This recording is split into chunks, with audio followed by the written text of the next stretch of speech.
Assalamualaikum warahmatullahi wabarakatuh. Ustaz mau nanya. Waalaikumsalam warahmatullahi wabarakatuh. Musi mau jawab insyaallah. Apakah wanita haid setelah selesai masa haidnya harus mengqadha salat wajib yang ditinggalkannya selama masa haid sebanyak waktu yang ditinggalkan? Mohon jawabannya Ustaz. Jazakallahu khair. Assalamualaikum warahmatullahi wabarakatuh. Waalaikumsalam warahmatullahi wabarakatuh. Semoga Allah memuliakan Anda, keluarga Anda, kerabat Anda, dan memberkahi apa yang akan kita uraikan. Baik, terkait ini kalau teman-teman juga fokus ya kepada kajian yang pernah saya sampaikan dalam bab puasa, masih ingat di Sahih Al-Bukhari ada kitab ke-30 namanya Kitabus Shaum. Jadi kalau teman-teman mengaji Sahih Al-Bukhari itu ada 97 tema.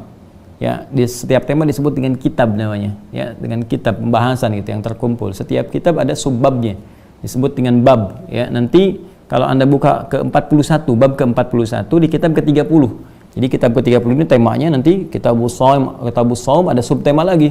Subtema 1, 2. Nah, yang ke-41 ini adalah terkait dengan pertanyaan Anda ini.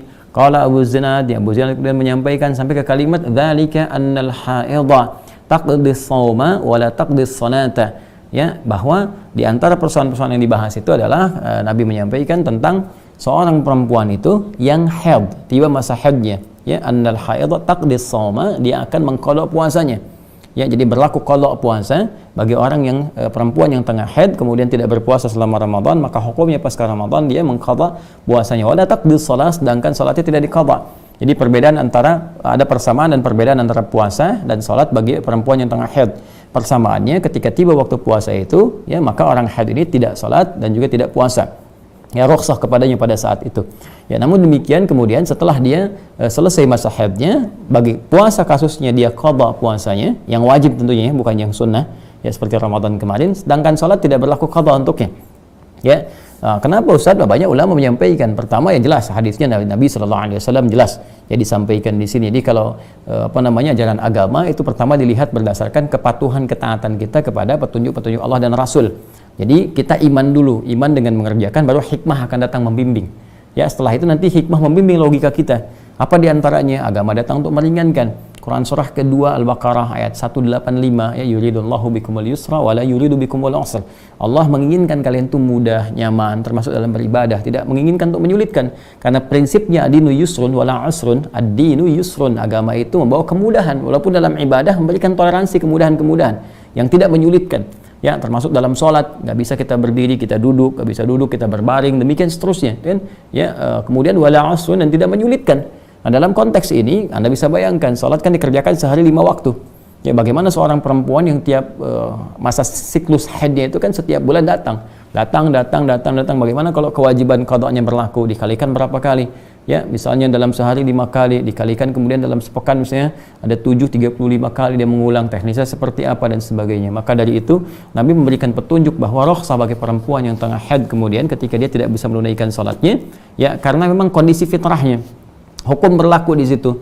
Maka berlaku kaidah dari Nabi sallallahu alaihi wasallam dalam hadisnya, idza maridal 'abdu aw safar kutiba lahu mithla ma kana 'alaihi muqiman, sahih. Kalau seorang sedang sakit, ya, dan haid dikiaskan kepada penyakit yang menggugurkan karena ketidakada kemampuan, karena ketidaksuciannya untuk menunaikan ibadah, ya, kemudian setelah itu, ya, seperti juga orang-orang yang safar, kadang-kadang dalam beberapa kasus tertentu dia tidak bisa menunaikan dengan sempurna, dia ada yang qasar, ada yang jamak dan sebagainya, atau bahkan yang biasa puasa dia nggak puasa sunnah, ya, kutiba lahu mithla ma kana 'alaihi muqima, sahihan. Maka berbahagialah orang-orang yang memang diangkat rukhsah karena ketidakmampuan secara fitrahnya demikian, maka ketika dia dalam keadaan sakitnya atau haidnya, dia mendapatkan pahala seperti kebiasaannya saat dia sehatnya. Makanya saya sering katakan pada perempuan-perempuan yang haid, muslimah-muslimah yang haid, ya, sebelum masuk haid itu di masa sucinya perbanyak amal ibadah, ya, baca Qurannya, sholatnya, kemudian sunnahnya, ya, dan sebagainya. Itu nanti saat haidnya dia mendapatkan kebiasaan pahala dari rutinitasnya, ya, rutinitas saat dia sucinya.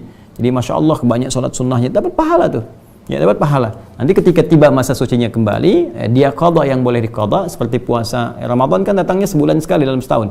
Ya, sebulan itu maksudnya ibadah dalam sebulan, sekali dalam setahun. Ya, jadi kita katakan sekali setahun, ya, mungkin itu lebih tepat kalimatnya, sekali setahun dalam masa sebulan.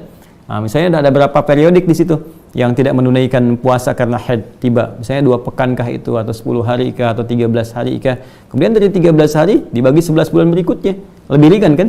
Ya, bisa sebulan 1 kali saja, ada yang 2 kali di situ kan ringan. Ya, bayangkan ketika sholatnya harus diqadha, berapa banyak dilakukan. Ini rukhsah, keringanan dari Allah Subhanahu wa taala. Jadi, dzalika annal haidha taqdi shauma wa la taqdi shalah. Jadi, perempuan yang tengah haid itu dia cukup mengqadha puasanya, tidak mengqadha salatnya. Itu jelas ya? Itu dari Nabi, bukan dari Adi Hidayat ya. Jadi, semoga Allah memuliakan kita semua. Jadi, saya kira demikian jawabannya.